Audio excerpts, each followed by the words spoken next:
অমৃতবেড়িয়া গজেন্দ্র মহাপাত্র পল্লীর রাজযাত্রা উপলক্ষে আজ সন্ধ্যে 5:30টায় কীর্তন গানের ব্যবস্থা করা হয়েছে। অমৃতবেড়িয়া গজেন্দ্র মহাপাত্র পল্লীর রাজযাত্রা উপলক্ষে আজ সন্ধ্যে 5:30টায় কীর্তন গানের ব্যবস্থা করা হয়েছে।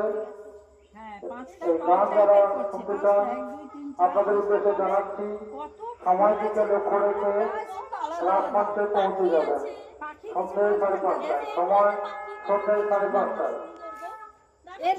এর কাজ আলাদা।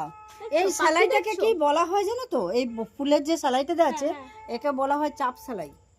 তুমি ভালো করে দেখো, চাপ সেলাই দেওয়া আছে, প্রত্যেকটা ফুলে চাপ সেলাই দেওয়া আছে। প্রচুর টাইমটা ওইখানে লেগেছে আমাদের, নাহলে এত টাইম লাগতো না। এমনি ফুল কালারগুলো কি সুন্দর ফুটছে, দূর থেকে এত সুন্দর লাগছে দেখতে।